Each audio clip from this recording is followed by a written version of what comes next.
At ang atin pong subject ngayon is all about homiletics.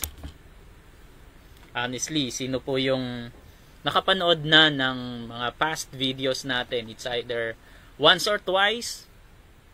Pwede po nating pwede tayong mag-comment, sabihin natin amen sa mga nakapanood na ng any sessions, 1 to 4 sessions ng atin pong pag-aaral sa homiletics.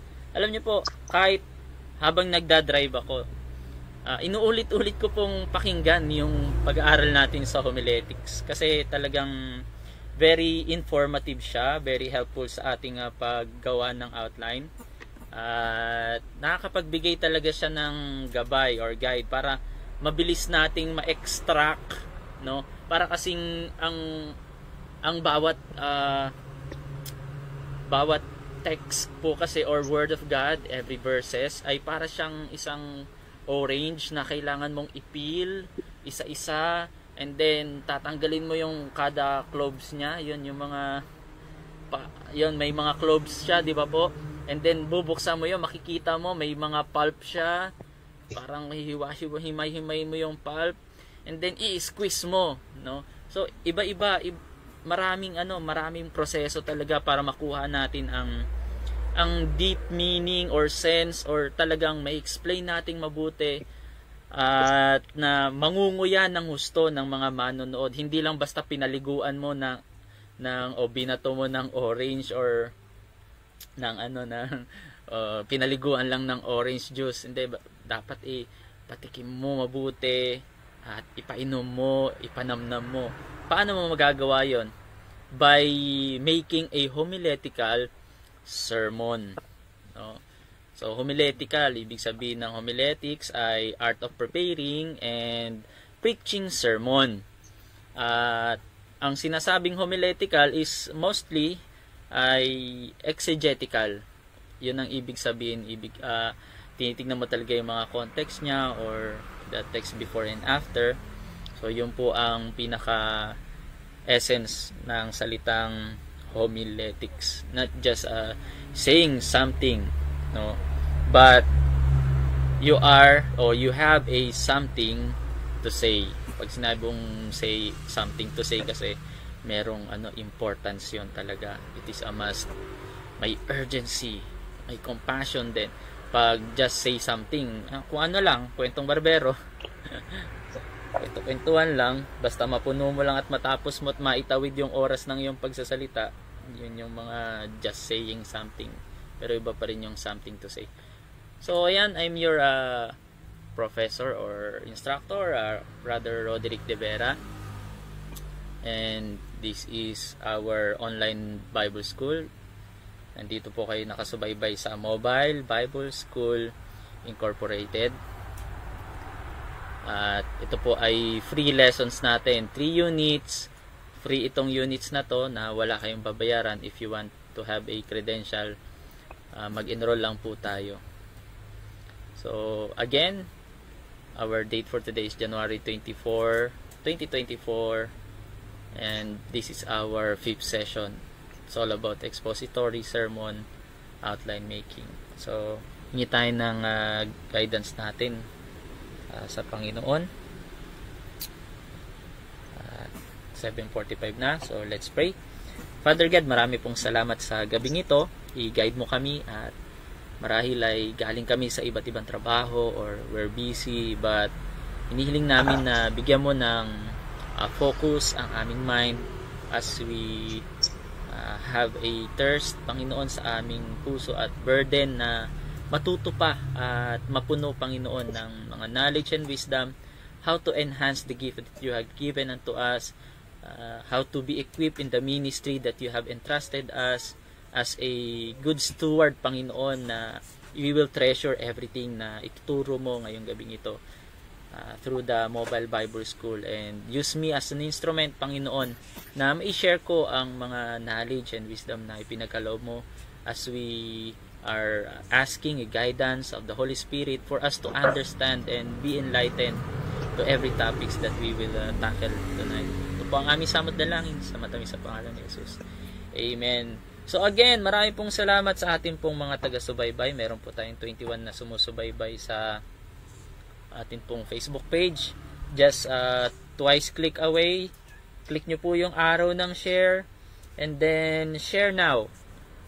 Ayan po ang kahilingan ko bilang tulong natin sa ating pong Bible School. At sa akin na rin po na talagang pag ako'y ginamit ng Panginoon, maging instrumento, we are always assuring na hanggat maaring maibigay talaga natin yung the best natin na pagtuturo mula sa the best nating pag-aaral, dahil alam ko na may mga the best tayong mag-aaral ngayon. At yan, sa mga mag-aaral natin ngayon, mga nakikinig at mga nasa Zoom na nag-in, may I request na i-comment po natin kung saan pong lugar tayo nakasubaybay, and we will make a simple shout out sa bawat isa.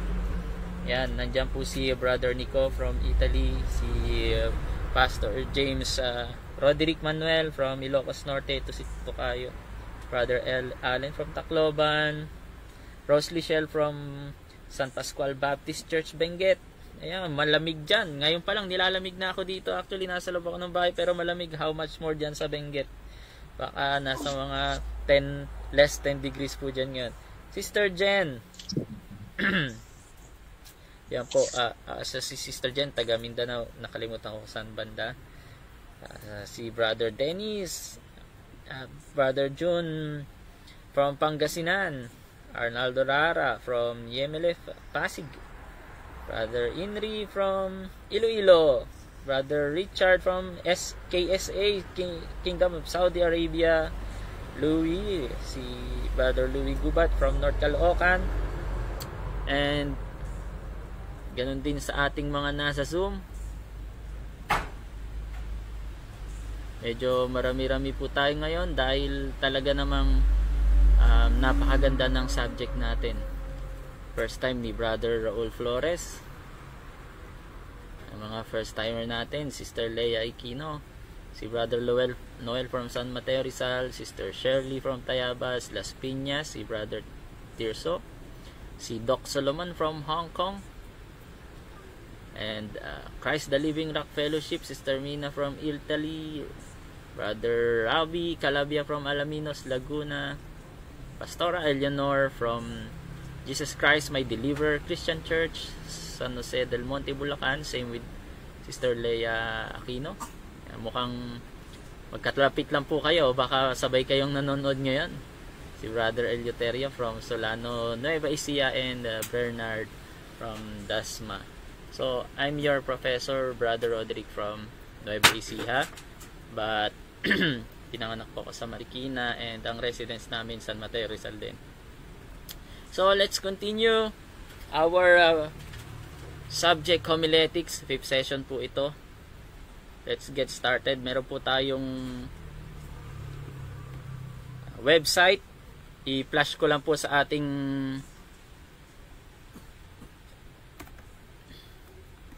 live streaming, kasi yung live streaming po natin ay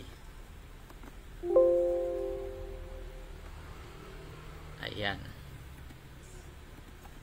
Okay, siguro naman nakikita na ng nasa live stream yung ating screen. Meron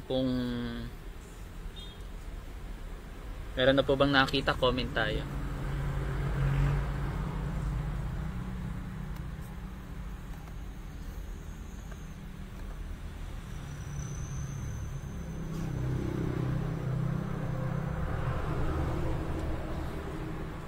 So yun, thank you po. Let's get started. At from past sessions, yan, yung first session pala natin nung tayo po ay nagturo, dahil 5th session po ito, recap ko lang po, ay stages of making sermon outline. Yan, meron tayo dong preaching, defining stage, personal development stage, preparation of the sermon stage, and yung practical stage. Doon po natin itinuro yon nung ating pong session 1. And then pinag-aralan po din natin yung parts of a sermon outline, preaching text, and preaching idea sa ating pong second session. balikan nyo po, napakaganda po ng mga ito. Free ang handouts po niyan, as in unique po ang ating handouts. That was a nagawa natin yun in siguro mga nasa 17 years of experience natin na pagtuturo. At sa Bible School, 15 years na pagtuturo natin sa Bible School, ay meron tayong mga handouts na ipamimigay, hoping na magawa natin tong book para mas marami tayong matulungan. And our past session, sa third session po natin, ang ating pong natalakay dyan is about classifications of sermon outline. It's all about the classification according to the structure, subject types, style, and systematized form of the main points. And yung pinaka latest natin na naituro about textual sermon outline making, medyo matagal-tagal na rin po ata itong naituro. Step-by-step guide how to make a textual sermon outline. So na-share din natin dun yung bonus lesson about having a catchy or organized na main divisions using alliterations, assonance, and acronyms. At ngayon po, we're in the 5th session na, expository sermon outline making or expository preaching outline making. Sa atin pong session ngayong gabi about expository ay meron tayong mga naitalakay na, dahil merong iba't ibang klaseng sermon outline. Actually, mga 6 na siguro ito, pero yung hybridized, nandyan na yung mga pinagsama-sama, kaya hybridized. So yung una, yung topical sermon outline, that is preaching about the Bible from subject to text. Hanap ka ng isang subject, and then kukuha ka ng mga text sa iba't ibang books or sa loob pa rin ng Bible, hindi sa labas ng Bible. So books meaning from Genesis to Revelation na books. Hahanap tayo doon, halimbawa love, and we will see na yung love sa Old Testament, love sa New Testament, or purely New Testament lang pero iba't ibang book from Matthew to Revelation. So yun yung topical sermon outline type ng sermon, no? So ikalawa naman yung pinag-aralan natin, textual sermon outline. Yan, ito yung nasa 4th session natin. That is preaching from the Bible from text to subject. Nakita mo yung text, then gumawa ka ng subject na hindi pinag-aralan ng mabuti yung historical background, hindi siya nakadepend lang siya kung ano yung nabasa niya plainly, kahit anong translation yon. It's either Tagalog, NIV, King James, no. So kahit ano, pero ang expository sermon outline hindi pwedeng katulad lamang ng textual sermon outline. Ang expository sermon outline is talagang exegetically, preaching the Bible exegetically, or giving the message from the Bible alone. Talagang interpreting the Bible through the Bible o from the Bible din. Kaya ang expository sermon outline, ito po ay medyo madugong pag-aaral. Kung talagang gusto mong gawa ng expository, kailangan maghanda ka na. Monday pa lang, nagbabasa ka na ng Bible. Tuesday, Wednesday, nagbabasa ka na ng commentary patungkol doon, or nagre-research ka, nag-google ka. Yun ang kagandahan ngayon kasi almost everywhere na. Dati, kung gusto mo mag-internet, pupunta ka pa sa computer shop. Ngayon, meron tayong cellphone, search tayo o research tayo. Kaya blessing po yun. And sa mga susunod na mga lessons natin, we will tackle about narrative sermon outline, because this is preaching a biblical story through a storytelling mode. It is either organized or unorganized. Kaya pag medyo organized siya, na hindi plainly yung nabasa mo, kundi gumagawa tayo ng ibang allegorical na, halimbawa yung kwento ni Jesus Christ patungkol sa pagpasok sa Jerusalem, tapos ang naging sikat doon yung donkey, parang the story of the donkey, learn from the donkey. Yan, narrative sermon outline yung tawag doon kapag yung buong kwento naka-outline. So, or mostly ang narrative talaga galing sa Old Testament. yung kwento ni Joseph, ganyan, or kwento ni Isaac or ni Jacob. That is called narrative sermon outline. Maybe pwedeng kinukwento natin yung whole chapter or whole book ng Jonah. Narrative sermon outline ang tawag doon. And meron pang hybridized sermon outline.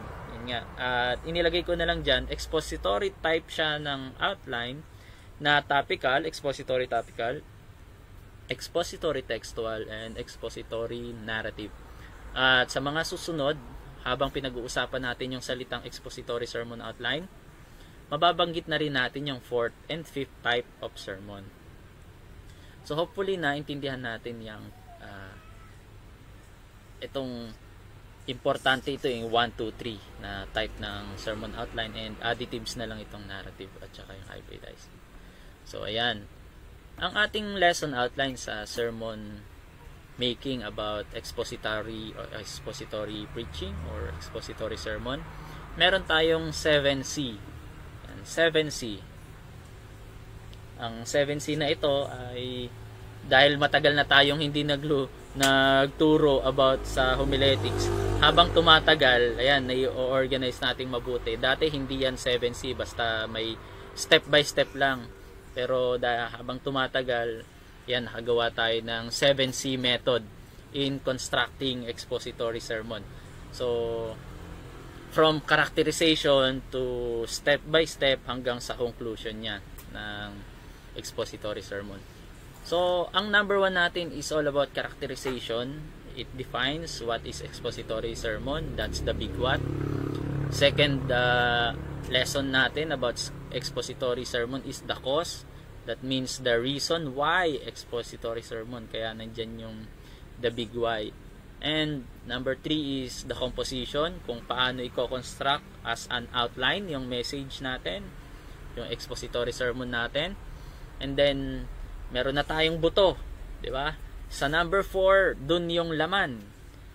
So, kumbaga ang composition ay kung sa puno, ito yung pinaka trunk niya, and then branching out, pero wala pang mga dahon, walang bunga, walang bulaklak. So, ang context naman sa number 4, the context, that is how to observe and interpret the text.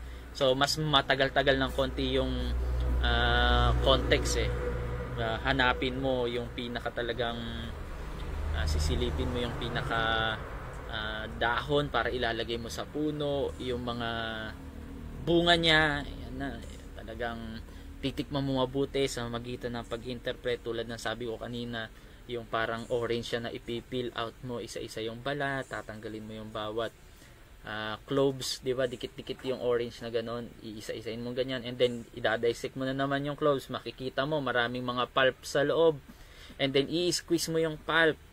Yan, ganon ang interpretation. Talagang mabusisi po yan. Kaya ang paggawa ng expository sermon, inuupuan po talaga ito. Hindi ito yung instant na pag nabasa mo, preach mo.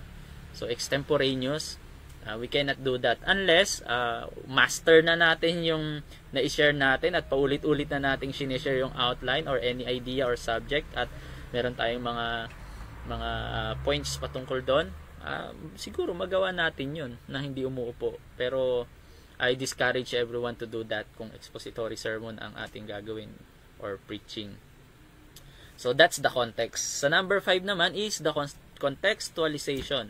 That is connecting the message to the congregation in general. How to connect the message o paano mo ibibigay sa panahon ngayon yung mga naobserbahan at mga interpretation na nakita natin sa loob ng Biblia. So, kumbaga ito yung parang application na i-share, and implication kung paano i-apply sa sarili at ilagay sa isip natin para maunawaan natin yung magbigay ng liwanag yung mga dark side na hindi natin naintindihan talaga sa Bible. So that's contextualization, giving the message to the congregation in general, para sa lahat. So meron akong inad dito na contemporization. Contemporization from the word yung contextualization is the whoever. Pag sinabing whoever, kahit sino, basta yung mensahe, pwede yan kahit sino But itong contemporization, the who is talking about a specific congregate or person, no?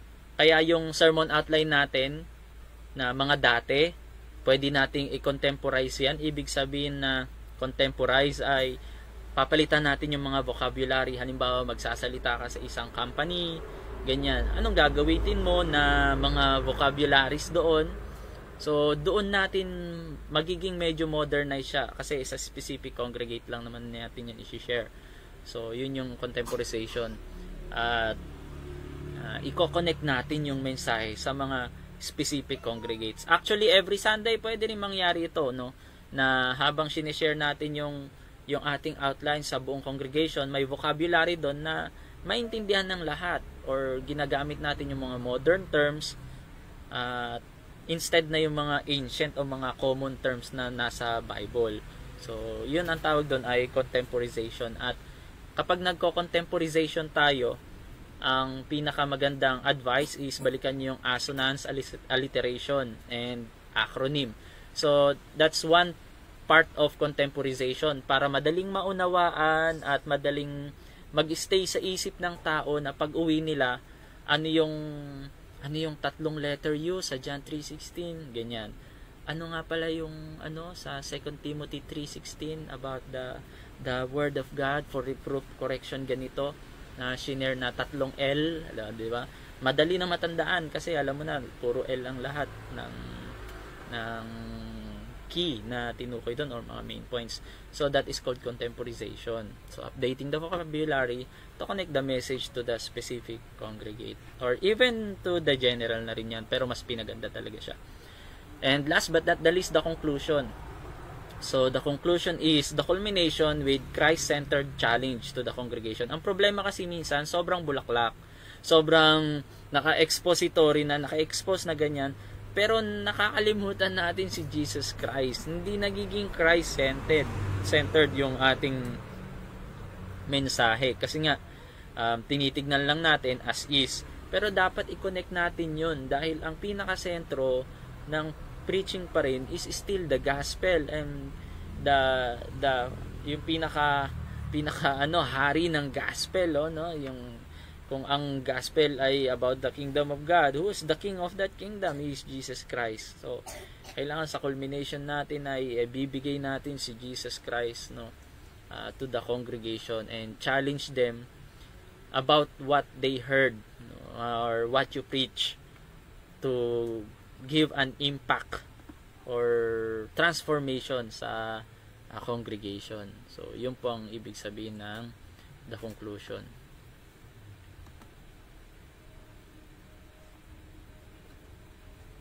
Parang may line akong nagawa dito.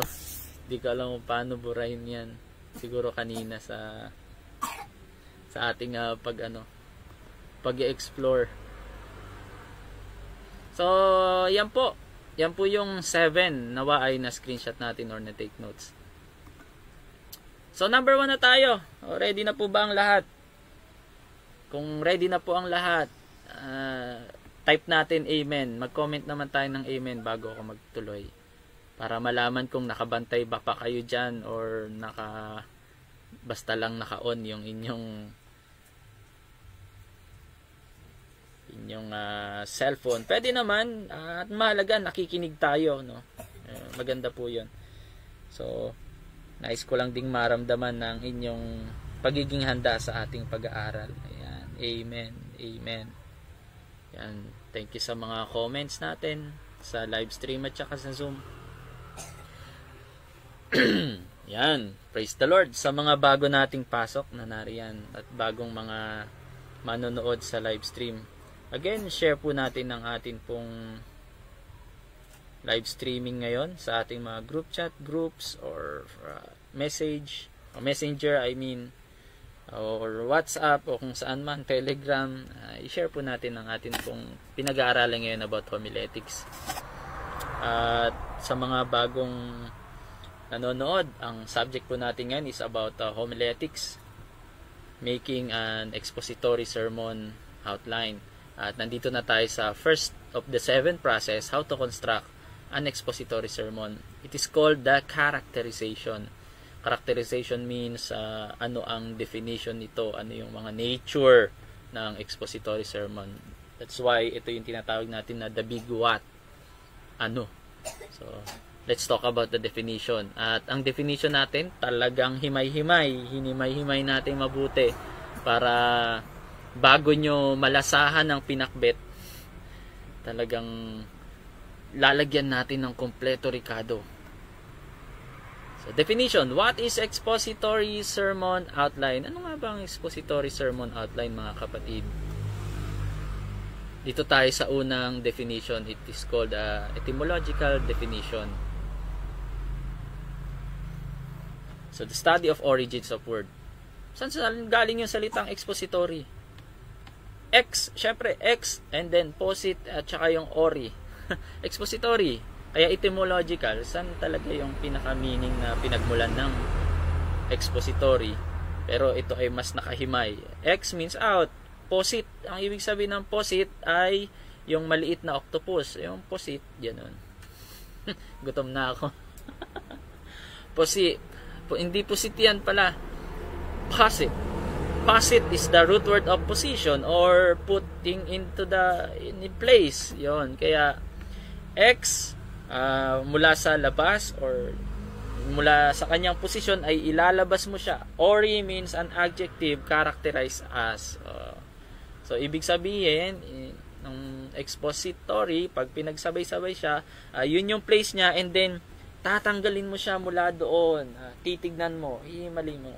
Aalisin mo isa-isa. Yan ang ibig sabihin ng expository. And ori means adjective, ay yung process na yan. Kaya kung pag-aaralan naman natin yung kanyang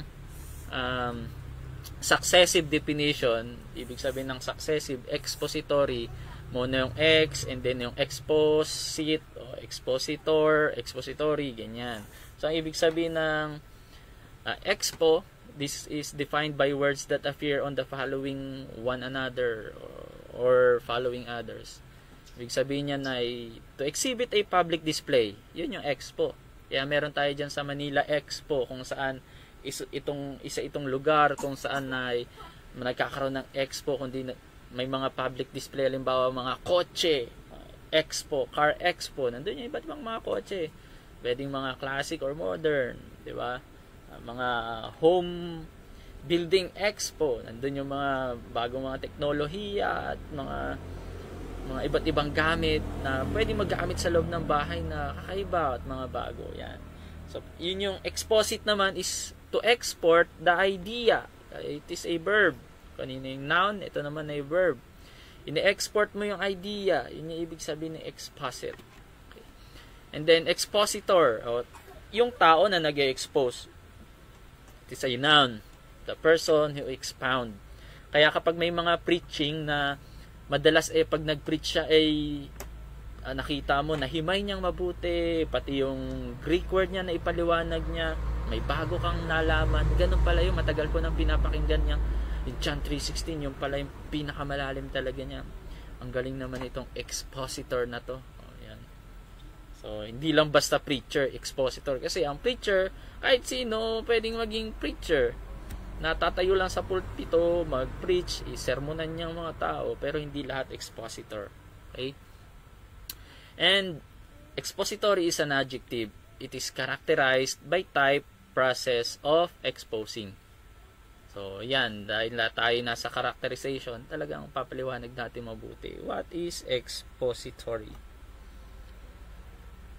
Dito naman tayo sa etymological definition. Lexical etymology naman, ibig sabihin ng lexical, saan nagmula yung salitang expose or expound, kailan yan unang ginamit. Yan yung ibig sabihin ng lexical or etymological. Ang salitang expound, isa sa mga root word ng expository ay it is a Latin Vulgate.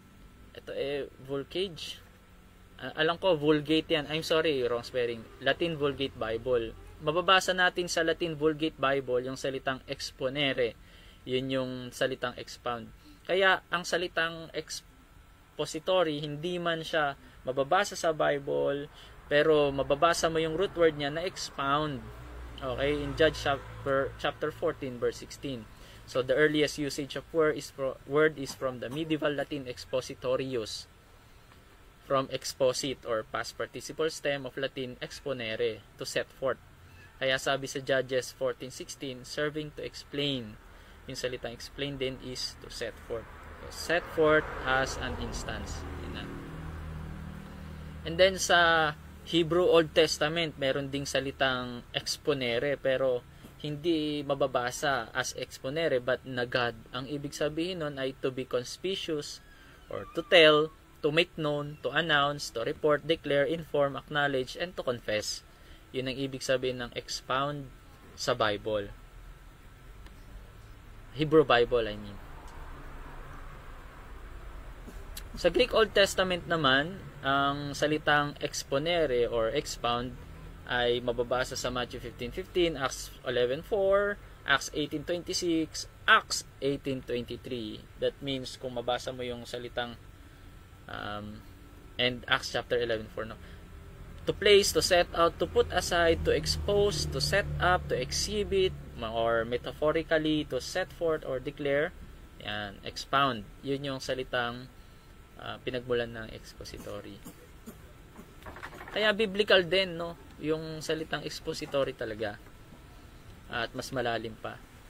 So, quoted definition tayo. Ayon kay Martin Lloyd-Jones, ang kanyang book na Preaching and Preachers, ang sabi niya, in a sermon, the theme or the doctrine is something that arises out of the text and its context. So it is something which is illustrated by the text and context. Yun daw yung expository. Sabi naman po ni ito, maraming sumusubaybay dito kay John MacArthur, si Sir J. Mac, Pastor J. Mac, The Mandate of Biblical Inerrancy. Kung gusto niyo ng copy nitong preaching na to, I will give you for free. Sa mga hearers natin, regalo ko yan sa inyo. Meron akong ebook ng J. Mac about preaching. So, sabi niya, expository preaching is ... Ibig sabihin may karugtong yun. Preaching in such a way that the meaning of the Bible passage is presented entirely and exactly as it was intended by God. Kung ano yung intention ng Lord, ay binigay kay writer or author, ay yun din yung sinabi ni author para sa mga hearer in his contemporaries, hindi sa panahon niyon. And then, ibibigay lang natin yun kung ano yung intention nila. So, expository preaching is the proclamation of the truth of God as mediated through the preacher. Ang mediator lang preacher, no? Si God yung speaker. So, comparative definition tayo, na sabi ko na rin to kanina sa ating parang pinaka-introduction. I-compare natin yung topical, textual, expository. So, sa topical ay subject text or subject to text. Ang textual is text to subject. Ang expository is text to text to form a subject. Sa topical, second comparative definition natin, topical is about preaching about the Bible. Sa textual naman is preaching from the Bible. And sa expository, preaching the Bible exegetically or in context. Yan. And last, comparative definition natin, kung ang topical is about the Bible text used as support material for the topic, ang textual naman is the Bible text used as support material for the topic. Okay? And then, ito naman pong expository is the Bible passage is the topic. Kung ano yung nakita mo sa passage, yun na yung topic. And support material are used to explain and clarify it. Gumagamit ka lang ng naroon din na material to explain at kinaklarify mo ng mabuti kung ano ibig sabihin doon. Ito naman ng definition. Ito halos 2 oras ko itong inisip. Gumawa ko ng sarili kong definition din. Siyempre, hindi lang naman sila Sir J. Mac at Martin Lloyd-Jones, no? Ang marunong gumawa ng definition. So, this is my personal definition about expository preaching. Ginawan din natin to ng alliteration and assonance. So, ABC siya, acronym. Nandito na lahat. Alliteration kasi letter A lahat ang umpisa. Ito po ay ABC, ibig sabihin meron siyang acronym ABC. And then may assonance kasi ibig sabihin ng assonance lahat ng huli ay magkakatunog. Itong investigation, conceptualization, contextualization, and execution process. So, this is our definition of expository preaching. It is defined as 4ABC. Yan, kabisaduhin natin tong 4ABC para mas madali nating ma-share kung ano yung expository sermon. Number 1 ABC, analyzing biblical complexity, annotating biblical concepts, applying biblical context, to announce the Bible clearly. So, yung analyzing biblical complexity is about investigation process. Yan yung tinitignan mo, ini-investigate mo, ini-analyze mo bawat complex na mga verses. Annotating biblical concept, ayan, nilalagyan mo na ng annotation sa gilid. That is conceptualization. Ito patungkol sa ganito. Ito verb. Ipunin natin to. And then, applying biblical context, paano mo i-apply yung context sa panahon ngayon, di ba? That is contextualization, yun yung sinasabi ko kanina, how you will share the message from the Bible to the congregation. And announce the Bible clearly, and that is the execution process. Kasi, alam namang gagawa ka lang ng expository sermon, tas pang sarili mo lang, hindi talagang kailangan mo i-announce yun. To announce the Bible clearly. And not just to announce, but to announce the Bible clearly. Meron tinatawag na illumination. And that is the execution process. So, may 4 na process po tayo sa ating definition ng expository preaching. So, pwede nyo pong kopyahin yan. Pero, wag nyo i-plagiarize, po. Lagyan nyo ng ano po yan, ng tawag dito. Note kung kanino galing. Huwag natin sasarilinin yan. Hindi pa na ano yung book natin. Hindi pa na tawag dito na publish at saka wala pang copyright. Pero dahil may proof tayo ng pagtuturo ngayon, pag kinopya nyo yan na walang permission or parang pinaglarize nyo na kunwari sa inyo galing, delikado yan. So that is dishonesty. So another thing about the characterization, ito na yung pinaka parang character, bakit siya distinct, no? What makes an expository sermon? Ano ba, paano mo nasabing expository sermon yan? So ito naman ang definition about that. An expository sermon can take many forms. Pwede siyang inductive, pwede siyang deductive. Ituturo po natin yan sa hermeneutics natin itong sa susunod. What is inductive and what is deductive? Mas maintindihan natin mabuti yung inductive at deductive studying of the Bible. So, narrative and yes, even topical. Pwedeng either sa lahat ng yon, yung expository. So, what makes an expository sermon expository? Paano mo nasabing expository ang sinishare ng isang tao, ginagawa mo? An expository preacher never brings his sermon idea to the text. Halimbawa, naisip niya, good morning. Hanap nga ako ng good morning sa Bible. Ayun ang may good morning. Hanap siya ng mga good morning, may mga morning sa iba-ibang lugar. Kumbaga, nauna yung idea bago yung text. Hindi ganon ang expository, mga kapatid. Okay? Hindi ganon ang expository. You don't draw your idea and find the text about it. So, in other words, an expository preacher never impose a topic, on the text. He let the text speak for itself and shape his sermon accordingly. Kung ano yung nabasa niya, doon lang siya gagawa. Okay? That is an expository. Example pa ng hindi expository, a Valentine. I will expose to you what the Valentine mean, and then letter V, victory. Kasi ang victory ay kapag puno ka ng pag-ibig, may victory. Kaya ganon. Hindi expository yun, kapatid.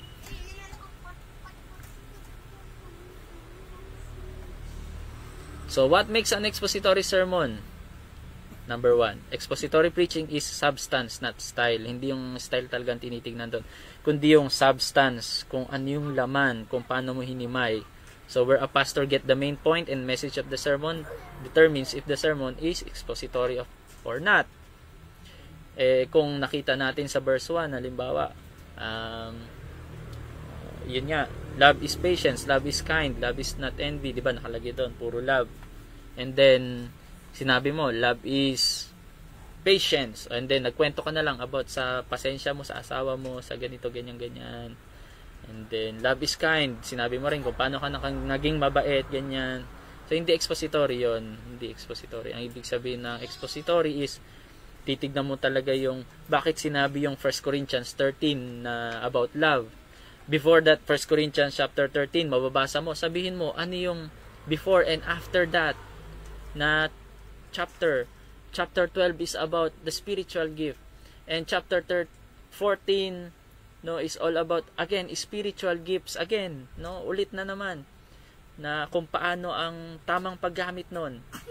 Kung yung first ay tinukoy ay kung ano ang mga spiritual gifts, yung 14 ay kung paano gamitin. Therefore, ang 1 Corinthians chapter 13, ang talagang idea at nasa isip ng author is about love. Importante na may love ka kahit meron kang gift na yon. Kaya nga ang introduction ng 1 Corinthians chapter 13 is kahit daw marunong kang magsalita ng iba't ibang wika, that's gift.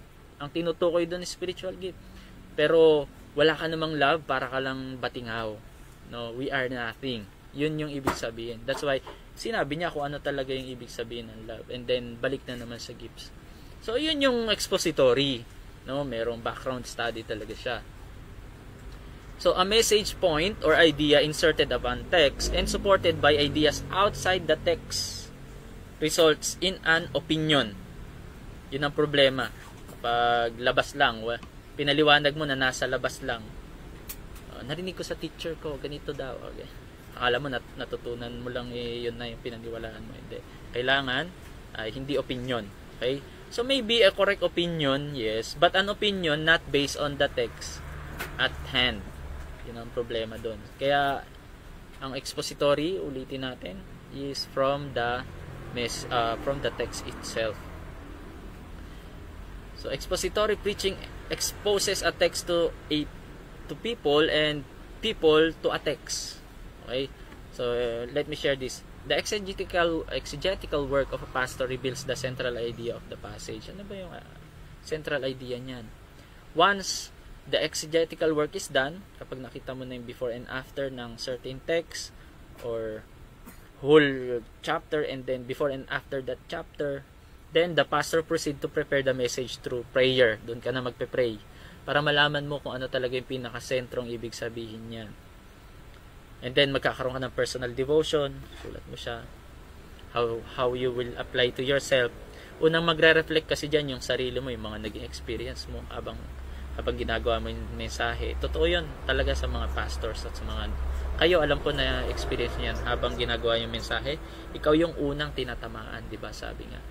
And then the consideration of their church, and then tsaka mo para sa kanila ganito, because kumbaga kung ikaw yung pinaka-shepherd, inihahanda mo yung putahe para sa yung mga sheep.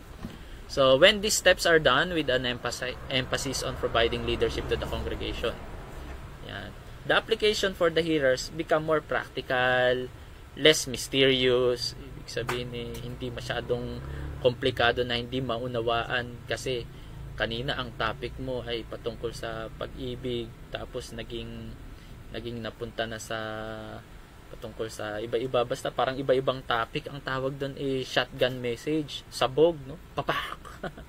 Kalat-kalat. Ang expository, kung ano yung team niya at yung mga subpoints, pinapatukuyan pa rin ay patungkol sa team. Ang tawag doon ay sniper. Talagang may scope ka at makukuha mo sa pool. Bullseye, yan. So it allows for God's truth to be revealed through the text. So this approach calls for the pastor to know the people and communicate the ways the text applies to the women and men, singles and married, young and old, white people or colored, struggling and successful. So how all of us must live in the light of the truth in a text. Yun ang expository. Talagang naibibigay mo yung message, no? Ulitin ko, di ba? This approach called for the pastor to know the people and communicate the ways that text implies or applies to women and men, singles and married, young and old, white people and colored, struggling and successful, how all of us must live in the light of the truth in a text. So, expository sermon use different structure. Meron tayong mga different structure, no? Una, yung deductive sermon and reasoning. It often associated with exegetical sermon. Finding a point. Ito, tama rin naman ito, yung tinatawag na deductive kasi ganito. Share ko sa inyo. Ang deductive ay meron kang isang idea, halimbawa love, and then kukuha ka ng, parang topical yung deductive. Kukuha ka ng ibig sabihin ng love sa iba't ibang Bible passages.